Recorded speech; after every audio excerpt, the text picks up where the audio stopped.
আসসালামু আলাইকুম, কেমন আছো সবাই? আশা করি ভালো আছো। তো নার্সারি গেছিলাম আবারও। তোমরা এখন বলবে এতবার নার্সারিতে কেন যাও? আসলে নার্সারিতে যাই হচ্ছে শীতের মেন যে গাছগুলো, চন্দ্রমল্লিকার নানান ভ্যারাইটিগুলো আর পেটুনিয়া, এগুলো আনার জন্য। এখনও আনা হয়নি, তার আনবে বললেও এখনও আনেনি।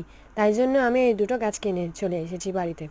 তো গাছ দুটোর দাম পরে বলছি, তার আগে দেখো ফুলগুলো কত সুন্দর। তো নাম বলে দিই আগে, এটি হচ্ছে হাজারি গোলাপ। দেখেই বুঝতে পারবে তোমরা, ছোটো ছোটো পাতাগুলো দেখে। ফুলটা দেখিনি, কিন্তু হাজারি গোলাপ যেহেতু তাই নিয়ে নিয়েছি। তারপর আছে এই মিনি সূর্যমুখী। আগে কখনো নাম শুনেছো? আমিও আগে নাম শুনিনি, প্রথম শুনেছি এই মিনি সূর্যমুখী। দেখতে কিন্তু খুব সুন্দর, আর গাছ ভরে ফুল ফুটে আছে। আমার একটি ভুল হয়েছে, আমার কুড়ি সমেত গাছ আনা উচিত ছিল, ফুল সমেত না। ফুলগুলো কেটে দিতে হবে, কেননা ফুল সমেত গাছে আমি পরে তার ফুল পাবো না, তাই জন্য। তো তোমাদের এই গাছগুলো কেমন লেগেছে কমেন্টে জানিও। আর এই মিনি সূর্যমুখী নিয়েছে হচ্ছে 30 টাকা, আর এটি নিয়েছে হচ্ছে 85 টাকা। তো গ্রামটা কি কম নাকি বেশি সেটি কমেন্টে জানিও। আজকের জন্য এতটুকু, সবাই ভালো থেকো, বাই।